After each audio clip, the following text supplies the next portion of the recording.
Hi అండి. అందరికీ నమస్కారం. ఈరోజు కథ మొరటు మొగుడు పార్ట్ 7. ఇక కథలోకి వెళితే 15 రోజుల ఎడబాటు. ఈ 15 రోజులు ఆర్తికి స్వేచ్ఛను ఇస్తే యశ్వంత్కి ఒక భయంకరమైన నిశ్శబ్దాన్ని, ఊపిరాడని శూన్యాన్ని పరిచయం చేశాయి. తన అధికారం, తన ఆస్తి, తన పరువు ఇవేవి ఒక కన్న తల్లిని, ఆమె బిడ్డను ఆపలేకపోయాయన్న వాస్తవం అతని అహంకారాన్ని ముక్కలు ముక్కలు చేసింది. ఫోన్లో కోపంగా అరిచినప్పుడు ఆర్తి భయపడకపోవడం, ఆ తర్వాత తను నిశ్శబ్దంగా ఉన్నప్పుడు ఆమె ప్రశాంతంగా సమాధానం ఇవ్వడం యశ్వంత్కు తన స్థానం ఏంటో తెలిసేలా చేశాయి. అతను ఒక నియంతగా బతకాలనుకున్నాడు. కానీ ఆర్తి అతన్ని కేవలం ఒక మనిషిగా చూడడం మొదలుపెట్టింది. చిన్నతనంలో తన తండ్రి రాఘవరావు చేసిన రాక్షసత్వం, తన తల్లి పడిన మానసిక వేదన, అవే తాను రిపీట్ చేస్తున్నానని అద్దంలో చూసుకుని ఏడ్చిన రాత్రి యశ్వంతులో ఒక పెద్ద మార్పుకు శ్రీకారం చుట్టింది. ఆ రోజు నుండి అతని మనసులో రగులుతున్న అంతర్మదనం ఇప్పుడు ఒక ఖచ్చితమైన నిర్ణయానికి దారితీసింది. పగిలిన బంధాన్ని అతుకు వెయ్యాలంటే అహంకారాన్ని పక్కన పెట్టి తల వంచక తప్పదని అతనికి అర్థమైంది. ఆదివారం ఉదయం 10 గంటలు. ఆర్తి వాళ్ళ ఇంటి ముందు ఒక కారు వచ్చి ఆగింది. అది యశ్వంత్ కారు. కారు దిగిన యశ్వంత్ ముఖంలో ఒకప్పటి ఆ రాజసం, ఆ దర్పం లేదు. ఖరీదైన కోటు లేదు. ఒక సాధారణ షర్ట్ వేసుకొని ఉన్నాడు. అతని అడుగుల్లో ఒకప్పటి అధికారిక నడకలేదు. ఒక తప్పు చేసిన విద్యార్థి శిక్షను స్వీకరించడానికి వస్తున్నట్టుగా చాలా నెమ్మదిగా, భారంగా అడుగులు వేస్తున్నాడు. అతని చేతిలో ఒక చిన్న కవర్ ఉంది. అందులో పాప కోసం కొన్న ఒక అందమైన మెత్తటి టెడ్డీ బేర్ బొమ్మ ఉంది. తన కన్నబిడ్డ కోసం అతను స్వయంగా ఒక షాప్కి వెళ్ళి తన చేతులతో ఎంచుకొని కొన్న మొదటి బొమ్మ అది. ఇన్నాళ్ళు పాపకు ఏది కావాలో నర్స్కి చెప్పి ఆన్లైన్లో ఆర్డర్ చేయించే యశ్వంత్ మొదటిసారి ఒక తండ్రిగా తన బిడ్డ కోసం ఒక బహుమతి తీసుకువచ్చాడు. గేటు తీసుకొని లోపలికి వచ్చాడు. తలుపు తెరిచే ఉంది. హాల్లో కూర్చొని పేపర్ చదువుతున్న సందీప్ అడుగుల చప్పుడు విని తలెత్తి చూశాడు. యశ్వంత్ని చూడగానే సందీప్ ముఖం గంభీరంగా మారింది. పేపర్ పక్కన పెట్టి నెమ్మదిగా లేచి నిలబడ్డాడు. లోపల వంటగదిలో ఉన్న ఆర్తి వాళ్ళమ్మ కూడా బయటకు వచ్చి యశ్వంత్ని చూసి ఆశ్చర్యంగా, కొంచెం భయంగా ఆగిపోయింది. ఇంతకుముందు ఈ ఇంటికి యశ్వంత్ వచ్చినప్పుడు అతను ఒక విఐపీలా సోఫాలో కూర్చున్నాడు. సందీప్, ఆర్తి అతనికి భయపడుతూ మర్యాదలు చేశారు. అతను నోరు తెరిస్తే చాలు నా బిడ్డ, నా రూల్స్ అంటూ శాసించాడు. కానీ ఇప్పుడు పరిస్థితి పూర్తిగా తలకిందులయ్యింది. యశ్వంత్ గుమ్మం దగ్గరే ఆగిపోయాడు. అతని కళ్ళు ఇంట్లోకి వెతుకుతున్నాయి. ఆర్తి కోసం, పాప కోసం. లోపలికి రండి బావగారు. సందీప్ గొంతులో మర్యాద ఉంది, కానీ చనువు లేదు. అది ఒక అపరిచితుడిని పలకరించినట్టుగా ఉంది. యశ్వంత్ లోపలికి వచ్చి చేతిలో ఉన్న కవర్ను టీపాయ్ మీద అత్యంత జాగ్రత్తగా ఒక గాజు వస్తువును పెట్టినట్టుగా పెట్టాడు. సందీప్ అతనికి ఎదురుగా ఉన్న సోఫాలో కూర్చున్నాడు. యశ్వంత్ కూడా కూర్చున్నాడు. ఇద్దరి మధ్య కొన్ని క్షణాల పాటు భయంకరమైన నిశ్శబ్దం. సందీప్ యశ్వంత్ కళ్ళలోకి సూటిగా చూస్తున్నాడు. మళ్ళీ నా చెల్లి మీద అధికారం చెలాయించడానికి వచ్చావా, లేక లీగల్ బెదిరింపు ఇవ్వడానికి వచ్చావా అని ఆ చూపు ప్రశ్నిస్తోంది. యశ్వంత్ నెమ్మదిగా తల పైకెత్తాడు. అతని కళ్ళు ఎర్రబడి ఉన్నాయి. సందీప్ యశ్వంత్ గొంతు వణికింది. చెప్పండి బావగారు, ఎందుకు వచ్చారు? మీ లాయర్ నోటీసులు పంపిస్తారని ఎదురు చూస్తున్నాను అని కాస్త వెటకారంగా అన్నాడు సందీప్. యశ్వంత్ ఆ వెటకారాన్ని స్వీకరించాడు. దానికి కోపగించుకోలేదు. నేను లాయర్ని పంపించడానికి రాలేదు సందీప్, నా తప్పును ఒప్పుకోవడానికి వచ్చాను. సందీప్ ఆశ్చర్యపోయాడు. యశ్వంత్ నోటి నుండి తప్పు అనే పదం వస్తుందని అతను కలలో కూడా ఊహించలేదు. యశ్వంత్ 2 చేతులను కలుపుకుంటూ ముందుకు వంగి కూర్చున్నాడు. అతని వాయిస్ చాలా లోగా, కానీ అందులోని బాధ అత్యంత స్పష్టంగా ఉంది. నువ్వు నా ఇంటికి వచ్చి చెప్పిన ప్రతి మాట అక్షర సత్యం సందీప్. నేను ఆర్తిని ప్రేమించలేదు. నా అభద్రతా భావాన్ని ఆమె మీద రుద్దాలనుకున్నాను. రాధిక నన్ను వదిలేసి వెళ్ళినప్పుడు నాలో ఉన్న తప్పును నేను సరిదిద్దుకోలేదు. నా అహంకారాన్ని భరించే ఒక బలహీనురాలి కోసం వెతికాను. వయసు తక్కువైతే సులభంగా కంట్రోల్ చేయవచ్చని ఆర్తిని పెళ్లి చేసుకున్నాను. నేను ఆమెను ఒక భార్యలా కాకుండా నా ఇంట్లో ఒక ఖైదీలా బంధించాను. ఆ రోజు డైనింగ్ టేబుల్ దగ్గర ఆర్తి నన్ను నిలదీసినప్పుడు నా అహంకారం దెబ్బతిని గదిలో గడియ వేసి ఆమెను భయపెట్టాలని చూశాను. యశ్వంత్ కళ్ళల్లో నుండి ఒక కన్నీటి బొట్టు జారి అతని చేతుల మీద పడింది. కానీ ఆర్తి నా తలుపులు బద్దలు కొట్టి పాపను తీసుకుని వెళ్ళిపోయినప్పుడు, ఆ తర్వాత నువ్వు వచ్చి నా పరువును, నా గతాన్ని ముఖం మీద కొట్టినప్పుడు నేను మొదటిసారి నాలోని రాక్షసుడిని అద్దంలో చూసుకున్నాను సందీప్.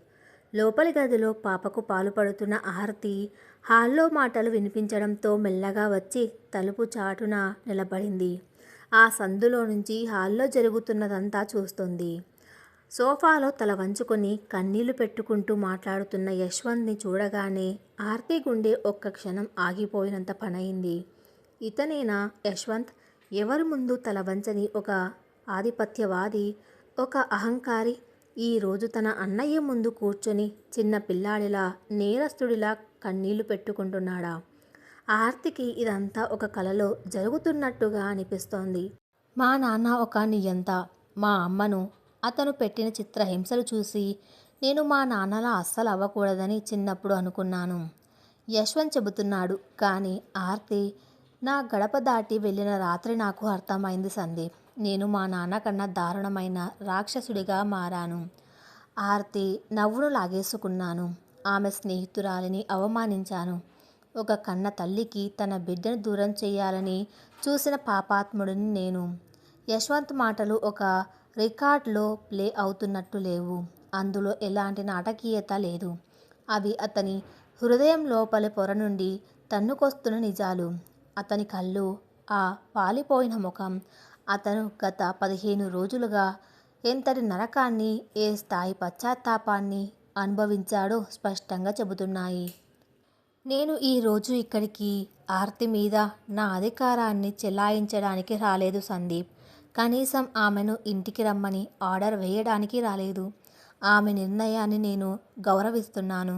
కానీ నా భార్యకు, నా బిడ్డకు, ముఖ్యంగా నీకు ఒక అన్నయ్యగా నేను నీకు క్షమాపణ చెప్పాలనిపించింది. సందీప్ కూడా ఆ క్షణంలో ఏమీ మాట్లాడలేకపోయాడు. ఒకప్పుడు తన చెల్లి జీవితాన్ని నాశనం చేస్తున్నాడని యశ్వంత్ మీద అతనికి విపరీతమైన కోపం ఉండేది. కానీ ఇప్పుడు ఒక మనిషి తనలోని చీకటిని అంత పారదర్శకంగా ఒప్పుకున్నప్పుడు కన్నీళ్లు పెట్టుకుంటుంటే సందీప్ కోపం జాలిగా మారింది. బావగారు, సందీప్ నెమ్మదిగా అన్నాడు, మీరు క్షమాపణ చెప్పాల్సింది నాకు కాదు, ఆర్తికి. ఇన్నాళ్ళు మీ ఆధిపత్యం కింద నలిగిపోయి తన అస్తిత్వాన్ని కోల్పోయిన నా చెల్లికి, ఒక తల్లిని, బిడ్డను విడదీయాలని చూసిన పాపానికి ఆ బిడ్డకు. యశ్వంత్ కళ్ళు తుడుచుకొని తల ఊపాడు. నాకు తెలుసు సందీప్, ఆర్తి నన్ను క్షమిస్తుందన్న ఆశ కూడా నాకు లేదు. ఆమె తీసుకునే ఏ నిర్ణయానికైనా నేను కట్టుబడి ఉంటాను. ఒకవేళ నాతో కలిసి ఉండటం ఆమెకు ఇష్టం లేకపోతే పాప కోసం అయినా నేను సంతోషంగా విడాకులు ఇస్తాను. ఆ పదం వినగానే తలుపు చాటున ఉన్న ఆర్తి ఉలిక్కి పడింది. యశ్వంత్ విడాకులు ఇస్తానంటున్నాడా? ఒకప్పుడు నా గీత దాటితే నీకు బతుకులేదు, నా బిడ్డను లాక్కుంటాను అని బెదిరించిన మనిషి ఇప్పుడు పాప కోసం సంతోషంగా దూరం అవుతానని అంటున్నాడా? ఇంతటి మార్పు ఒక మనిషిలో సాధ్యమేనా? ఆర్తి కళ్ళు టీపాయ్ మీద ఉన్న ఆ చిన్న టెడ్డీబేర్ బొమ్మ మీద పడ్డాయి. ఒక తండ్రి ప్రేమకు, అతనిలోని మార్పుకు అది ఒక చిన్న నిదర్శనంలా కనిపిస్తోంది. ఆమె మనసులో ఒక భయంకరమైన సందిగ్ధత మొదలైంది. ఇతను నిజంగానే మారాడా? ఇన్ని రోజులు నన్ను మానసికంగా హింసించిన మనిషి ఒకే ఒక సంఘటనతో ఇంత పశ్చాత్తాప పడగలడా? ఇదంతా నన్ను తిరిగి ఆ పంజరంలోకి తీసుకెళ్లడానికి అతను ఆడుతున్న నాటకమా? లేక ఒక తండ్రిగా తన బిడ్డను కోల్పోతున్నానన్న భయంతో వచ్చిన రియలైజేషనా? ఆర్తి అతన్ని నమ్మాలనుకుంటుంది. ఎందుకంటే అతను మాట్లాడుతున్నది మాటలతో కాదు. అతని కళ్ళల్లో ఆ బాధ నిజంగా కనిపిస్తుంది. అతని శరీర భాష, అతని గొంతులోని ఆ తడబాటు ఇవన్నీ అబద్ధం చెప్పే ఒక సైకో లక్షణాలు కావు. అతను నిజంగానే పశ్చాత్తాప పడుతున్నాడని ఆమె అంతరాత్మ చెబుతుంది. కానీ ఆమె బుర్ర వేరేలా ఆలోచిస్తుంది. గాయాలు అంత సులభంగా మానవు ఆర్తి. ఒక రోజులో కోల్పోయిన నమ్మకం కాదు ఇది. నెలల తరబడి అణువణువున నువ్వు అనుభవించిన మానసిక వేదన. అతను ఇప్పుడు సారీ చెబుతున్నాడు సరే, కానీ రేపు మళ్ళీ నువ్వు ఆ ఇంటికి వెళ్తే, అతనిలోని పాత ఆధిపత్యవాది మళ్ళీ నిద్రలేస్తే, నీ బిడ్డకు మళ్ళీ నరకం మొదలైతే? సందీప్ యశ్వంత్ వైపు చూసి ఒక నిట్టూర్పు విడిచాడు. మీరు నిజంగా మారితే అంతకంటే సంతోషం ఇంకొకటి లేదు బావగారు. నా చెల్లి సంతోషంగా ఉండాలన్నదే నా తపన. కానీ ఆర్తి మనసు ఎంత గాయపడిందో నాకు తెలుసు. ఆమె మిమ్మల్ని నమ్మడానికి చాలా సమయం పడుతుంది అన్నాడు సందీప్. నాకు తెలుసు సందీప్. ఆమె నా ముఖం చూడ్డానికి కూడా ఇష్టపడదని తెలుసు. అందుకే ఆమెను బయటకు రమ్మని నేను అడగను. ఆమెకు నా బలవంతం ఎప్పటికీ ఉండదు అని యశ్వంత్ లేచి నిలబడ్డాడు. ఆర్తి తలుపు చాటు నుండి అతన్నే చూస్తుంది. నన్ను ఒకసారి పిలువు యశ్వంత్. కనీసం నా కళ్ళలోకి చూసి సారీ చెప్పు అని ఆమె మనసు ఒక మూల ఆరాటపడుతుంది. ఒక అడుగు ముందుకు వేసి హాల్లోకి వెళ్ళాలని ఆమె మనసు వివిల్లూరుతుంది. కానీ గతంలో అతను అరిచిన అరుపులు, లాక్కెళ్ళి పడేసిన సంఘటనలు ఆమె అడుగులను వెనక్కి లాగుతున్నాయి. యశ్వంత్ ఆ కవర్లో ఉన్న బొమ్మను తీసి సందీప్ చేతిలో పెట్టాడు. ఇది పాప కోసం నేను కొన్నాను అని చెప్పొద్దు. ఆర్తికి ఇష్టం ఉండకపోవచ్చు. జస్ట్ పాప చేతిలో పెట్టండి చాలు అని చెప్పి యశ్వంత్ వెనుదిరిగాడు. ఆ మాట ఆర్తిని కదిలించింది. ఒక తండ్రి తన బిడ్డ కోసం తెచ్చిన బహుమతిపై తన పేరు కూడా ఉండకూడదని అనుకుంటున్నాడు అంటే అతను ఎంతగా కృంగిపోయాడో ఆమెకు అర్థమైంది. అతను గేటు దాటి వెళ్తున్నాడు. ఆర్తికి అతన్ని ఆపాలనిపించింది. పరుగున వెళ్ళి యశ్వంత్ అని పిలవాలనిపించింది. కానీ ఆ స్థిరత్వం ఆమెకు రాలేదు. తలుపు వెనక్కి నిలబడి కన్నీళ్లతో అతను కారు ఎక్కి వెళ్ళిపోవడం చూస్తూ ఉండిపోయింది. కారు వెళ్ళిపోయిన తర్వాత సందీప్ లోపలికి వచ్చాడు. తలుపు దగ్గర నిలబడి ఏడుస్తున్న ఆర్తిని చూశాడు. ఆ బొమ్మను ఆమె చేతిలో పెట్టాడు. వాడు మారాడు ఆర్తి. వాడి కళ్ళల్లో నిజముంది. కానీ ఆ నిర్ణయం నువ్వే తీసుకోవాలి అని చెప్పి సందీప్ తన గదిలోకి వెళ్ళిపోయాడు. ఆర్తి చేతిలో ఆ బొమ్మను పట్టుకొని తన గదిలోకి వచ్చింది. మంచం మీద ఆడుకుంటున్న పాప పక్కన కూర్చుంది. ఆ బొమ్మను పాప చేతికి ఇచ్చింది. పాప ఆ బొమ్మను చూసి నవ్వింది. ఆర్తి కళ్ళల్లో ఇంకా కన్నీళ్లు ఆరలేదు. యశ్వంత్ పశ్చాత్తాపం నిజమేనని ఆమెకు తెలుసు. అతని కళ్ళల్లోని కన్నీళ్లు అబద్ధం కావని ఆమెకు అర్థమైంది. కానీ ఒక్కసారితో అన్నీ సరిపోతాయా? ఇన్నాళ్ళు తన మనసులో ఏర్పడిన అగాధాన్ని ఒక్క క్షమాపణ పూడ్చగలదా? తన నవ్వును, స్వేచ్ఛను హరించిన ఆ చీకటి గదిలోకి కేవలం అతను మారాడన్న నమ్మకంతో మళ్ళీ అడుగు పెట్టాలా? ఒకవేళ ఆ నమ్మకం వమ్ము అయితే? ఒకవైపు మారిన భర్త, ఏడుస్తున్న తండ్రి, మరోవైపు గతం మిగిల్చిన భయంకరమైన గాయాలు, కోల్పోయిన ఆత్మగౌరవం. ఈ రెండిటి మధ్య ఆర్తి నలిగిపోతుంది. ఆమె మనసు ఇప్పుడు ఒక పజిల్లా మారింది. యశ్వంత్ను నమ్మాలా వద్దా? ఒకవేళ నమ్మితే దానికి ఆధారమేంటి? ఆర్తి ఇప్పుడు తీసుకోబోయే ఆ నిర్ణయం ఏంటి? క్షమాపణ గెలుస్తుందా? లేక గతం తాలూకు భయం ఆమె అడుగులను శాశ్వతంగా ఆపేస్తుందా? ఆదివారం ఉదయం యశ్వంత్ వచ్చి వెళ్ళిన తర్వాత ఆర్తి మనసు ఒక పెద్ద సందిగ్ధంలో పడిపోయింది. పాప పక్కన పడుకొని టీపాయ్ మీద ఉన్న ఆ టెడ్డీబేర్ బొమ్మను గంటల తరబడి చూస్తూ ఉండిపోయింది. యశ్వంత్ కళ్ళల్లో కనిపించిన పశ్చాత్తాపం నిజమేనని ఆమెకు తెలుసు. అతని కన్నీళ్లు అబద్ధం కావని ఆమె అంతరాత్మ చెబుతుంది. కానీ కేవలం ఒకసారితో ఇన్నాళ్ళు ఆమె అనుభవించిన మానసిక వేదన అంతా మాయమైపోతుందా? ఒక మనిషి తన తప్పు తెలుసుకోవడం మొదటి అడుగు మాత్రమే. కానీ ఇన్నాళ్లుగా అతని బుర్రలో పాతుకుపోయిన ఆధిపత్యం, పితృస్వామ్యపు రోగం ఒక్క రాత్రిలో ఎలా మాయమైపోతుంది? ఏళ్ల తరబడి పెరిగిన ఆ విషవృక్షాన్ని ఒక చిన్న కన్నీటి చుక్కతో ఎలా నరికేయగలరు? రేపు నేను మళ్ళీ ఆ ఇంటికి వెళ్తే కొన్ని రోజుల పాటు అతను బాగానే ఉంటాడు. కానీ ఎప్పుడైనా మళ్ళీ అతని పాత అహంకారం నిద్ర లేస్తే నా బిడ్డ ముందు అతను మళ్ళీ రాక్షసుడిలా ప్రవర్తిస్తే అప్పుడు మళ్ళీ నేను ఈ గడపకు రాగలనా?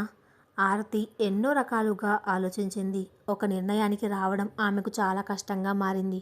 కానీ పారిపోవడం పరిష్కారం కాదని, బంధాన్ని నిలబెట్టుకోవడానికి తన వంతుగా చివరి ప్రయత్నం చేయాలని ఆమె తీర్మానించుకుంది. అయితే ఈసారి ఆ ప్రయత్నం యశ్వంత్ నిబంధనల మీద కాదు, తన షరతుల మీద జరగాలని డిసైడ్ అయ్యింది. సోమవారం మధ్యాహ్నం యశ్వంత్ ఆఫీస్లో ఉన్నాడు. కానీ అతని దృష్టి పని మీద లేదు. టేబుల్ మీద ఉన్న ఫోన్ వైపే చూస్తున్నాడు.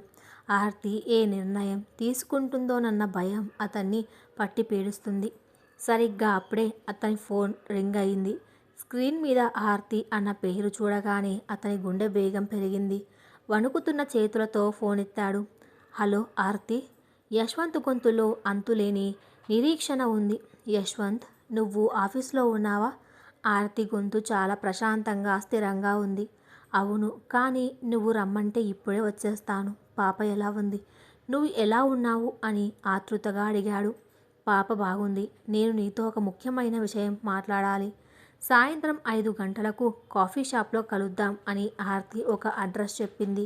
తప్పకుండా ఆర్తి, నేను అక్కడే ఉంటాను అని చెప్పే లోపే ఆర్తి ఫోన్ కట్ చేసింది. యశ్వంత్కి ఏమీ అర్థం కాలేదు. ఆర్తి తనను ఎందుకు కలవాలనుకుంటుంది? తను విడాకులు తీసుకుంటానని చెప్పడానికా, లేక ఇంటికి తిరిగి రావడానికి అంగీకరించిందా? అతని బుర్రలో 100 ప్రశ్నలు మెదులుతున్నాయి. సాయంత్రం 5 గంటలు. ఆ కాఫీ షాప్ చాలా ప్రశాంతంగా ఉంది. యశ్వంత్ ముందే వచ్చి ఒక మూల టేబుల్ దగ్గర కూర్చొని ఉన్నాడు. ఆర్తి క్యాబ్ దిగి లోపలికి వచ్చింది. ఆమెను చూడగానే యశ్వంత్ వెంటనే కుర్చీలో నుంచి లేచి నిలబడ్డాడు. ఇన్నాళ్ళు తను వస్తే ఆర్తి లేచి నిలబడేది. ఇప్పుడు పరిస్థితి పూర్తిగా మారింది. ఆర్తి వచ్చి ఎదురుగా కూర్చుంది. ఆమె ముఖంలో ఎప్పటిలాగే ఆ ప్రశాంతత, పరిపక్వత ఉన్నాయి. యశ్వంత్ ఆమె కళ్ళలోకి చూడలేకపోతున్నాడు. నిన్నటి అతని పశ్చాత్తాపం ఇంకా అతని ముఖంలో స్పష్టంగా కనిపిస్తోంది. ఏం తీసుకుంటావు ఆర్తి? కాఫీనా? యశ్వంత్ నెమ్మదిగా అడిగాడు. ఏం వద్దు యశ్వంత్, నేను ఇక్కడ ఎందుకు వచ్చానో నీకు తెలుసు కదా. నేరుగా విషయానికి వచ్చింది ఆర్తి. యశ్వంత్ తల దించుకున్నాడు. నిన్న మా ఇంటికి వచ్చి నువ్వు చెప్పిన మాటలు నేను విన్నాను. నీ కన్నీళ్లు చూశాను. నువ్వు నిజంగానే పశ్చాత్తాప పడుతున్నావని నేను నమ్ముతున్నాను యశ్వంత్. ఆర్తి నోటి నుండి నమ్ముతున్నాను అన్న మాట రాగానే యశ్వంత్ కళ్ళల్లో ఒక చిన్న మెరుపు కనిపించింది. నిజంగానా Aarti? Thank you so much. నన్ను క్షమించు. నేను మళ్ళీ ఎప్పుడు అలా ప్రవర్తించను. నా అహంకారాన్ని చంపుకుంటాను. ప్లీజ్ ఇంటికి వచ్చేయ్ అని 2 చేతులు జోడించి బతిమలాడుకున్నాడు. ఆర్తి ఒక చిన్న నిట్టూర్పు విడిచి టేబుల్ మీద ఉన్న చేతులను కలుపుకుంటూ కొద్దిగా ముందుకు వంగి, యశ్వంత్, నువ్వు మారాలి అనుకోవడం మంచిదే. కానీ ఒక దశాబ్దంగా నీ మనసులో పేరుకుపోయిన ఆధిపత్యపు మనస్తత్వం కేవలం నువ్వు మారతాను అని అనుకోగానే మాయమైపోదు. అది ఒక మానసిక పరిస్థితి. ఎప్పుడైనా నీకు మధ్య ఒక చిన్న గొడవ జరిగినా నీలోని ఆ పాత రాక్షసుడు మళ్ళీ బయటకు వస్తాడు. అప్పుడు నా కూతురు మళ్ళీ ఆ భయంకరమైన వాతావరణంలో పెరగాల్సి వస్తుంది. ఆ రిస్క్ నేను తీసుకోలేను. యశ్వంత్ కళ్ళు మళ్ళీ పాలిపోయాయి. మరి నేను ఏం చేయాలి ఆర్తి? నువ్వు ఏం చెబితే అది చేస్తాను. నాకు నువ్వు పాప కావాలి అన్నాడు నిస్సహాయంగా. ఆర్తి అతని కళ్ళలోకి సూటిగా చూసింది. మనం మళ్ళీ కలిసి బతకాలి అంటే నాకు ఒక షరతు ఉంది యశ్వంత్. ఏదైనా చెప్పు. మనం మ్యారేజ్ కౌన్సిలింగ్కి వెళ్దాం. నాకు సైకలాజికల్ థెరపీ కావాలి. ఆర్తి ఆ మాట చెప్పగానే యశ్వంత్ ముఖం ఒక్కసారిగా షాక్కి గురైంది. కౌన్సిలింగ్? థెరపీ? అంటే పిచ్చి వాళ్ళ డాక్టర్ దగ్గరకా? అతని అహంకారం, సమాజం పట్ల అతనికున్న భయం ఒక్కసారిగా ఉలికిపడ్డాయి. కౌన్సిలింగా? ఆర్తి ఏంటి నువ్వు మాట్లాడేది? నేను పిచ్చివాడిని కాదు. యశ్వంత్ గొంతులో మళ్ళీ కాస్త పాత డిఫెన్సివ్ టోన్ వినిపించింది. నీకు పిచ్చి ఉందని నేను అనలేదు యశ్వంత్. కౌన్సిలింగ్ అనేది పిచ్చి వాళ్ళ కోసం కాదు. తమ మానసిక సమస్యలను, బిహేవియర్ని సరిదిద్దుకోవాలనుకునే వాళ్ళ కోసం. నీకు కంట్రోల్ ఇష్యూ ఉన్నాయి. కోప నిర్వహణ సమస్యలు ఉన్నాయి. వాటిని ప్రొఫెషనల్ హెల్త్ ద్వారా మాత్రమే సరిచేసుకోగలం. ఆర్తి చాలా విశ్లేషణాత్మకంగా చెప్పింది. యశ్వంత్ ముఖంలో మొహమాటం, భయం స్పష్టంగా కనిపిస్తున్నాయి. అతను అటూ ఇటూ చూశాడు. ఆర్తి ప్లీజ్ అర్థం చేసుకో. నేను ఒక పెద్ద కంపెనీలో సీనియర్ మేనేజర్ని. సొసైటీలో నాకు, మన కుటుంబానికి ఒక గౌరవం ఉంది. నేను కౌన్సిలింగ్కి సైకియాట్రిస్ట్ దగ్గరకు వెళ్తున్నానని తెలిస్తే జనాలు ఏమంటారు? మన పరువు ఏమవుతుంది? భార్యాభర్తల గొడవలు ఇంట్లో కూర్చొని మాట్లాడుకొని పరిష్కరించుకోవాలి కానీ ఒక మూడో వ్యక్తి దగ్గరకు వెళ్ళి, అందులోనూ ఒక డాక్టర్ దగ్గరకు వెళ్ళి మన బెడ్రూమ్ విషయాలు, మన ఫ్యామిలీ మ్యాటర్స్ చెప్పడం కరెక్ట్ కాదు ఆర్తి. ప్లీజ్ వద్దు. నన్ను నేను మార్చుకుంటాను అని బతిమలాడుకున్నాడు యశ్వంత్. యశ్వంత్ చెప్పిన సమాధానం ఆర్తి ఊహించిందే. మన సమాజంలో మానసిక ఆరోగ్యానికి ఇచ్చే విలువ అలాంటిది. శరీరానికి దెబ్బ తగిలితే 100 మందికి చూపించుకుంటారు. కానీ మనసుకు దెబ్బ తగిలితే డాక్టర్ దగ్గరకు వెళ్ళడానికి పరువు పోతుందనుకుంటారు. అందులోనూ యశ్వంత్ లాంటి ఆల్ఫా మేల్ మనస్తత్వం ఉన్నవాడు ఒక డాక్టర్ ముందు కూర్చొని తన తప్పును ఒప్పుకోవడం అనేది అతని అహంకారానికి అతిపెద్ద శిక్ష. ఆర్తి కళ్ళు సీరియస్గా మారాయి. ఆమె వెనక్కి ఆనుకొని ఒక హ్యాండ్ బ్యాగ్ తీసుకుంది. నువ్వు ఇంకా పరువు, జనాలు ఏమంటారు అనే భ్రమలోనే బతుకుతున్నావు యశ్వంత్. నీకు నీ కుటుంబం కంటే నీ చుట్టూ ఉన్న ఆ అబద్ధపు పరువే ఎక్కువ ముఖ్యం అయితే ఈ మీటింగ్ ఇక్కడితో ముగిసినట్టే. నాకు విడాకులు పంపించు, నేను సంతకం చేస్తాను అని లేవబోయింది. యశ్వంత్ వెంటనే భయంతో ఆమె చెయ్యి పట్టుకోబోయాడు. కానీ మధ్యలోనే ఆగిపోయాడు. ఆర్తి ప్లీజ్ ఆగు, అలా అనకు అని ప్రాధేయపడ్డాడు. ఆర్తి మళ్ళీ కూర్చుంది. ఈసారి ఆమె గొంతులో రాజీ పడని పట్టుదల ఉంది. జనాలు మన జీవితాన్ని బాగు చేయరు యశ్వంత్. 4 గోడల మధ్య నువ్వు నన్ను పెట్టిన చిత్రహింసలప్పుడు ఏ జనాలు వచ్చి నన్ను కాపాడలేదు. ఇప్పుడు నీ పరువు కోసం నేను మళ్ళీ నా జీవితాన్ని రిస్క్ చెయ్యలేను. నువ్వు డాక్టర్ దగ్గరకు వస్తేనే నేను ఇంటికి వస్తాను. నీ ప్రవర్తనలో మార్పు వస్తుందని డాక్టర్ ధృవీకరిస్తేనే నేను నీతో కలిసి బతకతాను. యశ్వంత్ మౌనంగా ఉండిపోయాడు. అతని లోపల ఒక భయంకరమైన సంఘర్షణ నడుస్తోంది. ఆర్తి గొంతు కాస్త తగ్గించి మృదువుగా అంది.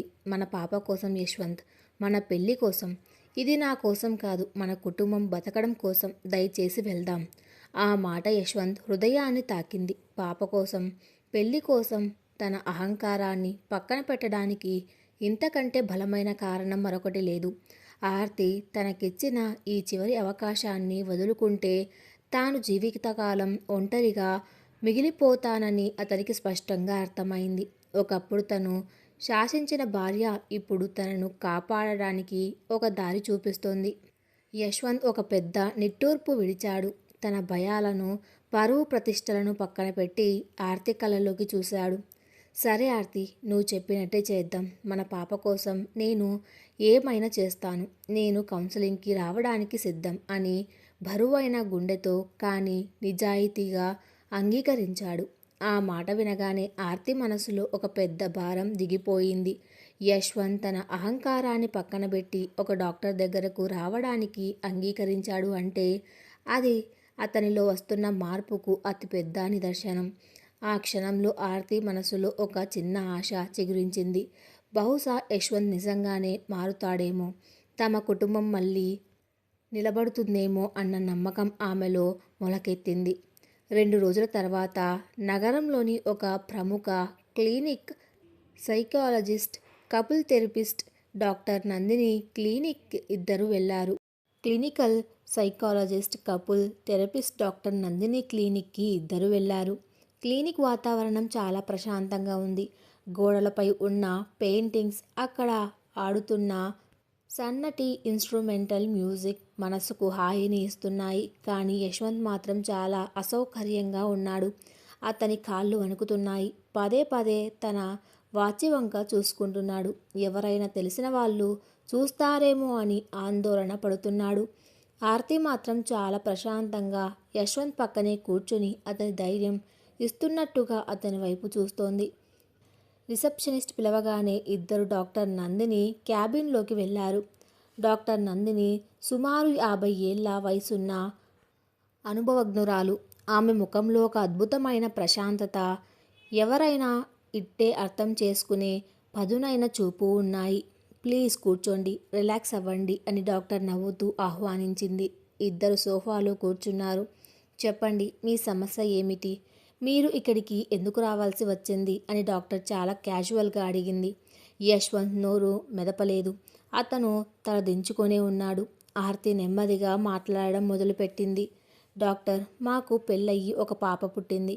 కానీ మా బంధంలో ఒక పెద్ద అగాధం ఉంది. యశ్వంత్ నన్ను, నా జీవితాన్ని ప్రతి క్షణం కంట్రోల్ చేయాలని చూస్తాడు. నేను ఏం తినాలో, ఎప్పుడు పడుకోవాలో, ఎవరితో మాట్లాడాలో అన్నీ అతన్ని నిర్ణయిస్తాడు.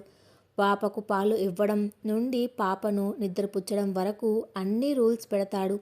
అది ప్రేమ అని ఇన్నాళ్ళు నన్ను నమ్మించాడు. కానీ అది ఆధిపత్యం అని నాకు అర్థమయ్యాక నేను పాపను తీసుకుని నా పుట్టింటికి వెళ్ళిపోయాను. ఇప్పుడు తను తప్పు తెలుసుకున్నానని అంటున్నాడు. కానీ ఆ ఆధిపత్యం అతనిలో ఇంకా ఉందేమోనన్న భయం నన్ను ఆపుతుంది. అందుకే మీ సహాయం కోరి ఇక్కడికి వచ్చాం అని ఒక్క నిమిషంలో తమ సమస్యను స్పష్టంగా వివరించింది ఆర్తి. డాక్టర్ నందిని శ్రద్ధగా వింటూ పెన్నుతో తన ప్యాడ్ మీద కొన్ని పాయింట్స్ రాసుకుంది. ఆమె చూపులు యశ్వంత్ వైపు మళ్ళాయి. యశ్వంత్ బాడీ లాంగ్వేజ్ని ఆమె నిశితంగా గమనిస్తోంది. చేతులు కట్టుకొని కూర్చోవడం, కళ్ళు కలపకపోవడం, ఒక రకమైన అపరాధ భావం అతనిలో స్పష్టంగా కనిపిస్తున్నాయి. యశ్వంత్ గారు, ఆర్తి చెప్పిన విషయాలతో మీరు ఏకీభవిస్తున్నారా అని డాక్టర్ అడిగింది. యశ్వంత్ తల పైకెత్తి, అవును డాక్టర్, తను చెప్పిందంతా నిజం. నేను ఆమెను చాలా ఇబ్బంది పెట్టాను. ఆమె స్వేచ్ఛను హరించాను. ఇదంతా నేను ఆమెను ప్రొటెక్ట్ చేస్తున్నాను అన్న భ్రమలో చేశాను. కానీ ఆమె నన్ను వదిలేసి వెళ్ళిన రోజు నేను ఎంత తప్పు చేశానో నాకు అర్థమైంది. నేను మారాలనుకుంటున్నాను డాక్టర్, ప్లీజ్ నన్ను గైడ్ చేయండి అని చాలా నిజాయితీగా అడిగాడు. ఆ మాట వినగానే ఆర్తికి కొంచెం సంతోషం వేసింది. డాక్టర్ ముందు తన తప్పును దాచుకోకుండా ఒప్పుకోవడం యశ్వంత్ ఎదుగుదలకు మొదటి మెట్టు అని డాక్టర్ కూడా గ్రహించింది. డాక్టర్ నందిని కళ్ళజోడు సరిచేసుకొని ముందుకు వంగింది. వెరీ గుడ్ యశ్వంత్ గారు, మీరు మీ తప్పును గుర్తించడం అనేది థెరపీలో సగం విజయం సాధించినట్లే. అయితే ఒక విషయాన్ని మనం అర్థం చేసుకోవాలి. ఆధిపత్యం, నియంత్రణ అనేవి ఒక మనిషికి పుట్టుకతో రావు. అవి మనం పెరిగిన వాతావరణం నుండి, మన మెదడులో ఏర్పడిన అభద్రతాభావం నుండి పుట్టుకొస్తాయి. మీరు మీ భార్యను కంట్రోల్ చేయాలని ఎందుకు అనుకుంటున్నారో అర్థం చేసుకోవాలంటే ముందుగా మీ మనసులో ఏముందో మనం తవ్వి తీయాలి. యశ్వంత్ ఆందోళనగా వింటున్నాడు. డాక్టర్ అడగడం మొదలుపెట్టింది. మీరు వర్క్ చేసే ప్లేస్లో కూడా మీరు ఇలాగే అందరినీ కంట్రోల్ చేస్తారా?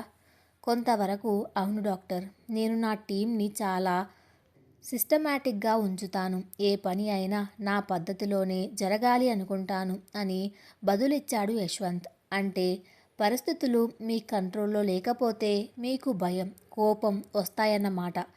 సరే, ఇంకొంచెం వెనక్కి వెళ్దాం అంటూ డాక్టర్ తన చేతిలోని పెన్ను పక్కన పెట్టి యశ్వంత్ కళ్ళలోకి సూటిగా చూసింది. కౌన్సిలింగ్ గదిలో సంపూర్ణ నిశ్శబ్దం అలుముకుంది. డాక్టర్ నందిని వాయిస్ చాలా లోతుగా, నేరుగా యశ్వంత్ అంతరాత్మను ప్రశ్నించేలా ఉంది. యశ్వంత్ గారు, మీ చిన్నతనంలోకి వెళ్దాం. మీ తండ్రి మీతో ఎలా ఉండేవారు? ఆయన మిమ్మల్ని, మీ అమ్మగారిని ఎలా ట్రీట్ చేసేవారు? ఆ ప్రశ్న, ఆ ఒకే ఒక ప్రశ్న యశ్వంత్ని ఉరుముకొట్టిన చెట్టులా ఆపేసింది. అప్పటి వరకు తన తప్పును ఒప్పుకుంటూ సాఫీగా మాట్లాడుతున్న యశ్వంత్ ముఖం ఒక్కసారిగా పాలిపోయింది. అతని గొంతులో మాట పెగలడం లేదు. అతని శ్వాస వేగంగా మారుతోంది. ఆ ప్రశ్నకు సమాధానం అతని పెదవులపైకి రాకముందే అతని కళ్ళ ముందు 25 ఏళ్ల క్రితం నాటి ఆ పెంకుటిల్లు, గుమ్మం బయట వినపడే ఆ కఠినమైన బూట్ల చప్పుడు, వణుకుతున్న తన తల్లి ముఖం, పాలిపోతున్న గులాబీ రంగు చీర అన్నీ ఒక భయంకరమైన పీడకలలా మెదులుతున్నాయి. ఆర్తి కూడా డాక్టర్ అడిగిన ప్రశ్నలోని తీవ్రతను, యశ్వంత్ ముఖంలో వస్తున్న మార్పులను ఆశ్చర్యంగా గమనిస్తుంది. ఇన్నాళ్ళు యశ్వంత్ కుటుంబంలో ఫ్యామిలీ మ్యాటర్ అని దాచుకున్న ఆ చీకటి గతం ఇప్పుడు ఈ కౌన్సిలింగ్ గదిలో బట్టబయలు కాబోతుందా? తన భర్త ఒక రాక్షసుడిగా మారడానికి కారణమైన ఆ తండ్రి గురించి యశ్వంత్ డాక్టర్ ముందు నోరు విప్పుతాడా? అబద్ధపు పరువు కోసం ఆ గతాన్ని కూడా కప్పిపుచ్చుకుంటాడా? యశ్వంత్ చెప్పబోయే ఆ సమాధానం ఆర్తి జీవితాన్ని, వారి భవిష్యత్తును ఎలా మార్చబోతుంది? కౌన్సిలింగ్ గదిలో సంపూర్ణ నిశ్శబ్దం. గోడ గడియారం చేస్తున్న టిక్ టిక్ చప్పుడు తప్ప మరే శబ్దమూ లేదు. డాక్టర్ నందిని అడిగిన ఆ ఒక్క ప్రశ్న, మీ తండ్రి మీతో ఎలా ఉండేవారు? యశ్వంత్ గుండెల్లో నిద్రపోతున్న ఒక భయంకరమైన భూతాన్ని మేల్కొల్పింది. అప్పటి వరకు తన తప్పులను ఒప్పుకుంటూ వాటిని సరిదిద్దుకోవాలన్న తపనతో ఉన్న యశ్వంత్ ఆ ప్రశ్న వినగానే కంఠంలో ప్రాణం ఆగిపోయిన వాడిలా శిలలా మారిపోయాడు. అతని ముఖం పాలిపోయింది. చేతులు కుర్చీ హ్యాండిల్స్ను గట్టిగా పట్టుకున్నాయి. కళ్ళల్లో ఒకప్పటి ఆ భయంకరమైన నిస్సహాయత, 10 ఏళ్ల పసివాడిగా తండ్రి అడుగుల చప్పుడు వింటున్నప్పుడు కలిగిన ఆ వణుకు ఇప్పుడు స్పష్టంగా కనిపిస్తున్నాయి. ఆర్తి అతని వంక ఆశ్చర్యంగా, ఆందోళనగా చూస్తోంది. ఇన్నాళ్ళు ఒక నియంతలా తనను శాసించిన మనిషి ఒక ప్రశ్నకే ఎందుకింతలా వణికిపోతున్నాడని ఆమెకు అర్థం కాలేదు. డాక్టర్ నందిని యశ్వంత్ పరిస్థితిని గమనించింది. ఆమె గొంతు మరింత మృదువుగా మార్చి, యశ్వంత్ గారు, పర్వాలేదు, మీరు కంఫర్టబుల్గా ఉన్నప్పుడే మాట్లాడండి. ఇక్కడ మీరు జడ్జ్ చెయ్యబడరు. ఇది సురక్షితమైన ప్రదేశం అని భరోసా ఇచ్చింది. యశ్వంత్ దీర్ఘంగా ఊపిరి పీల్చుకున్నాడు. అతని గొంతు బొంగురుపోయి ఉంది. మా నాన్న రాఘవరావు, నెమ్మదిగా మొదలుపెట్టాడు యశ్వంత్. ఆ పేరు ఉచ్చరిస్తున్నప్పుడే అతని గొంతులో అంతులేని అసహ్యం, భయం కలగలిసి ఉన్నాయి. ఆయనొక రాక్షసుడు డాక్టర్. ఇంట్లో ఆయన మాటే వేదం. ఆయన చెప్పిన సమయానికి అన్నీ జరగాలి. మా అమ్మ ఆయన ముందు తల ఎత్తి మాట్లాడిన రోజు నాకు గుర్తులేదు. ఆమె ఏ చీర కట్టుకోవాలో, ఎవరితో మాట్లాడాలో అన్నీ ఆయనే శాసించేవాడు.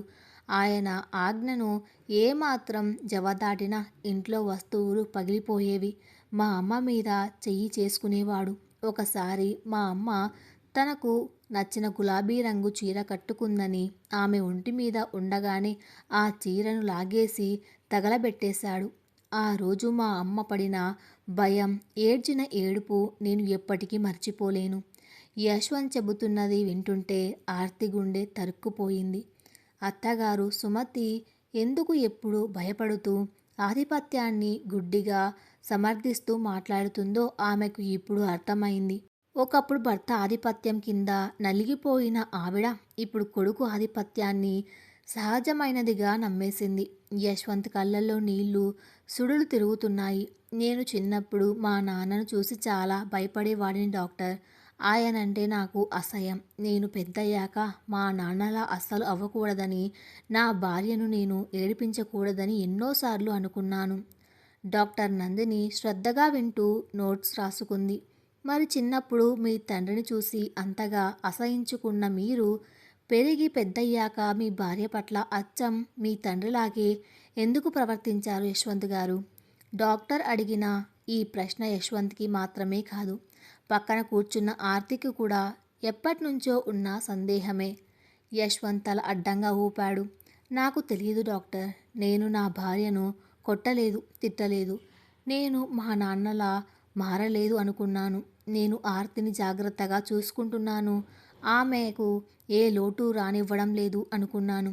ఇక్కడే మీరు తప్పులో కాలేశారు యశ్వంత్ గారు. డాక్టర్ నందిని వాయిస్ స్పష్టంగా విశ్లేషణాత్మకంగా మారింది. దీన్నే సైకాలజీలో జనరేషనల్ ట్రామా, లర్న్డ్ బిహేవియర్ అంటారు. చిన్నప్పటి నుండి మీరు ఒకటే చూశారు. ఒక ఇల్లు సవ్యంగా నడవాలంటే అందులో ఒక మగాడు అధికారం చెలాయించాలి, భార్య ఆ ఆజ్ఞలను పాటించాలి. మీ మెదడులో కుటుంబం అంటే భార్యాభర్తల సామాన్యత కాదు, అది యజమాని బానిస బంధంగా ముద్రింపబడిపోయింది. డాక్టర్ చెప్పే ప్రతి మాట యశ్వంత్ మెదడులో ఉన్న చీకటి పొరలను తొలగిస్తోంది. మీ తండ్రి భౌతికంగా హింసించారు. మీరు భౌతికంగా ఏమీ అనలేదు కదా అని మీరు ఆయన కంటే మంచి భర్తను అనుకుంటున్నారు. కానీ మీరు మీ తండ్రి వాడిన కంట్రోల్ అనే ఆయుధాన్ని మానసికంగా ప్రయోగించారు. మీ దృష్టిలో ప్రేమ అంటే స్వేచ్ఛను ఇవ్వడం కాదు, వాళ్ళను పూర్తిగా మీ గుప్పట్లో పెట్టుకొని భద్రతను ఇవ్వడం. మీకు పరిస్థితులు కంట్రోల్లో లేకపోతే అభద్రతాభావం వస్తుంది. ఎక్కడ పరిస్థితులు చేయి జారిపోతాయేమో, ఎక్కడ మీరు ఎమోషనల్గా వీక్ అయిపోతారేమో అన్న భయంతోనే మీ భార్య మీద, ఆమె అభిరుచుల మీద ఉక్కుపాదం మోపారు. యశ్వంత్ కన్నీళ్లు తుడుచుకుంటూ డాక్టర్ వైపు చూశాడు. ఇన్నాళ్ళు తను ఎందుకు అలా ప్రవర్తించాడో, తన మెదడు ఏ ప్యాటర్న్కి అలవాటు పడిపోయిందో అతనికి ఇప్పుడు పూసగుచ్చినట్టు అర్థమైంది. రాధిక మిమ్మల్ని వదిలేసి వెళ్ళినప్పుడు ఆ భయం మరింత పెరిగింది. ఇండిపెండెంట్గా ఉంటే అమ్మాయి తన కంట్రోల్లో ఉండదని, అందుకే వయసులో చిన్నదైన అమాయకురాలైన ఆర్తిని ఎంచుకున్నారు. ఇది ఉద్దేశపూర్వకంగా చేసిన కుట్ర కాదు యశ్వంత్ గారు. ఇది మీ భయాల నుండి పుట్టుకొచ్చిన ఒక సర్వైవల్ మెకానిజం. మీరు తప్పు అని తెలియకుండానే మీ తండ్రి చూపించిన ఆ పాత ప్యాటర్న్నే ఫాలో అయ్యారు. కౌన్సిలింగ్ గదిలో ఇదంతా వింటున్న ఆర్తి లోపల పెద్ద తుఫాను చెలరేగుతోంది. ఇన్నాళ్ళు యశ్వంత్ ఒక శాడిస్ట్ అని, అతను కావాలనే ఏడిపించే ఒక దుర్మార్గుడు అని ఆమె బలంగా నమ్మింది. అతని ఆధిపత్యాన్ని చూసి ద్వేషించింది. కానీ ఇప్పుడు ఆమె కళ్ళ ముందు ఉన్నది ఒక రాక్షసుడు కాదు, చిన్నతనంలో తండ్రి పెట్టిన భయాలకు వణికిపోయి సరైన ప్రేమ అంటే ఏమిటో తెలియక కంట్రోల్ని ప్రేమగా భ్రమపడిన ఒక పసివాడు. అతని లోపల ఉన్నది క్రూరత్వం కాదు, ఒక భయంకరమైన అభద్రతాభావం. అతను కావాలని నన్ను హింసించలేదు. ప్రేమను ఎలా వ్యక్తపరచాలో, స్వేచ్ఛను ఎలా ఇవ్వాలో అతనికి తెలియదు. దానికి కారణం అతని పెంపకం, అతని బాల్యం అని ఆర్తి మనసుకు అర్థమైంది. ఆర్తి కళ్ళల్లో యశ్వంత్ పట్ల ఇన్నాళ్ళు ఉన్న కోపం, ద్వేషం నెమ్మదిగా కరిగిపోయాయి. ఆ స్థానంలో ఒక అంతులేని జాలి, సానుభూతి వచ్చి చేరాయి. యశ్వంత్ దుర్మార్గుడు కాదు, అతను ఒక గాయపడిన, విరిగిపోయిన మనిషి. తన తండ్రి చేసిన మానసిక హింసలకు బలైపోయిన మొదటి బాధితుడు యశ్వంతే అని ఆమె గ్రహించింది. ఆర్తి చెయ్యి నెమ్మదిగా వెళ్ళి సోఫా మీద ఉన్న యశ్వంత్ చేతిని తాకింది. ఆ స్పర్శలో ఒక దశలో నిన్ను అర్థం చేసుకున్నాను అన్న భరోసా ఉంది. యశ్వంత్ వెంటనే ఆమె చేతిని 2 చేతులతో గట్టిగా పట్టుకొని తల వంచుకొని కన్నీళ్లు పెట్టుకున్నాడు. నన్ను క్షమించు ఆర్తి. నేను మా నాన్నలా మారానని తెలిసిన ఆ రాత్రి నేను ఎంత నరకం అనుభవించానో నాకే తెలుసు.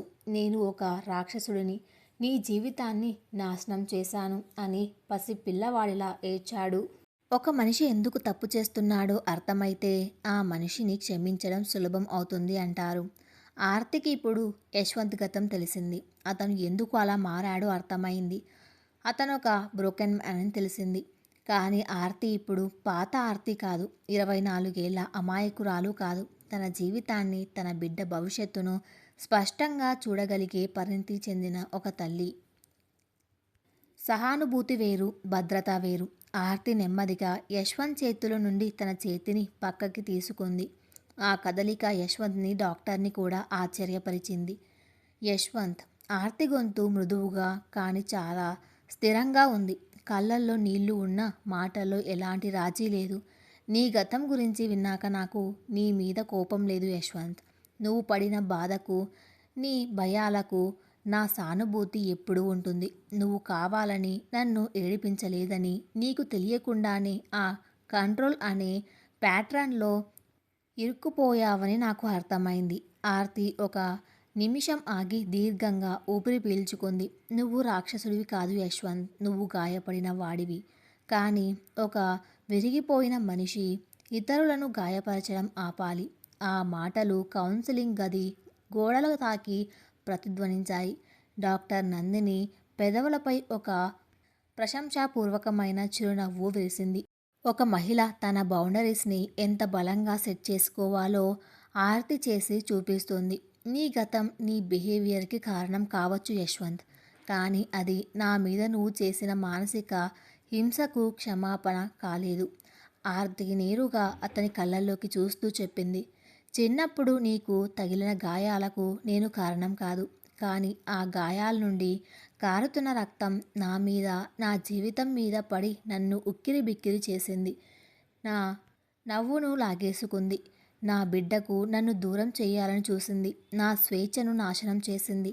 యశ్వంత్ మౌనంగా తలదించుకున్నాడు. ఆమె చెప్పే ప్రతి మాట నిజం. నన్ను కంట్రోల్ చేయడం తప్పు అని ఈరోజు నీకు తెలిసింది. మంచిదే. కానీ నువ్వు బ్రోకెన్ అని తెలిసినంత మాత్రాన ఆ సింపతితో మళ్ళీ నేను ఆ పంజరంలోకి వచ్చి కూర్చోలేను. రేపు మళ్ళీ నీకు అభద్రతా భావం వస్తే, నీలోని ఆ పాత మనిషి నిద్రలేస్తే అప్పుడు నా పరిస్థితి ఏంటి? నా బిడ్డ పరిస్థితి ఏంటి? ఆర్తి డాక్టర్ నందిని వైపు చూసింది. డాక్టర్, నేను ఇతని సమస్యకు అర్థం చేసుకున్నాను. కానీ నేను ఇతని థెరపిస్ట్ని కాదు, భార్యను. ఇతని మానసిక రోగాన్ని నయం చేసే బాధ్యత నాది కాదు. ఇతను తనను తాను బాగు చేసుకుంటేనే నేను ఇతని జీవితంలోకి మళ్ళీ రాగలను. ఆర్తి మళ్ళీ యశ్వంత్ వైపు తిరిగింది. యశ్వంత్, నువ్వు బ్రోకెన్ అని ఒప్పుకున్నావు. ఇప్పుడు ఆ ముక్కలైన నీ జీవితాన్ని తిరిగి అతికించుకోవాల్సిన బాధ్యత నీదే. డాక్టర్ గైడెన్స్ తీసుకో. నీ కోపాన్ని, నీ ఆధిపత్యాన్ని వదిలించుకో. ఈ థెరపీ పూర్తయ్యే వరకు డాక్టర్ నువ్వు పూర్తిగా మారావని చెప్పే వరకు నేను పుట్టింట్లోనే ఉంటాను. ఇది నా ఫైనల్ డెసిషన్. యశ్వంత్ ఆమె మాటలను పూర్తి అంగీకారణతో విన్నాడు. ఇన్నాళ్ళు అతను ఏది చెబితే అది విన్న ఆర్తి ఈరోజు తన జీవితానికి కావలసిన నియమాలను తానే స్వయంగా నిర్దేశిస్తోంది. నేను థెరపీ తీసుకుంటాను ఆర్తి. నువ్వు చెప్పినట్టే చేస్తాను. నేను మారతాను. నీకు, పాపకు ఎప్పటికీ భయపడాల్సిన అవసరం లేని ఒక కొత్త యశ్వంత్లా నీ ముందుకు వస్తాను. నాకు ఈ ఒక్క అవకాశం ఇవ్వు చాలు అని దృఢంగా చెప్పాడు యశ్వంత్. డాక్టర్ నందిని కూడా ఈ సెషన్ ముగింపుకు సంతృప్తి చెందింది. యశ్వంత్ గారు, మీ సమస్యకు మూలం తెలిసింది. ఇక దీన్ని అధిగమించడానికి మనం రెగ్యులర్గా సెషన్స్ తీసుకుందాం. ఇది ఒక సుదీర్ఘమైన ప్రయాణం. కానీ మీరు మారాలనే పట్టుదలతో ఉంటే ఖచ్చితంగా మీ బంధం నిలబడుతుంది. ఆర్తి కుర్చీలో నుంచి లేచింది. యశ్వంత్ కూడా లేచాడు. ఇద్దరు క్లినిక్ బయటకు వచ్చారు. బయట చల్లని గాలి వేస్తుంది. ఆర్తి క్యాబ్ కోసం ఎదురు చూస్తుంది. యశ్వంత్ ఆమె పక్కనే నిలబడి ఉన్నాడు. ఆర్తి, యశ్వంత్ నెమ్మదిగా పిలిచాడు. థ్యాంక్ యూ, నా మీద నువ్వు ఇంకా ఆశ వదులుకోనందుకు.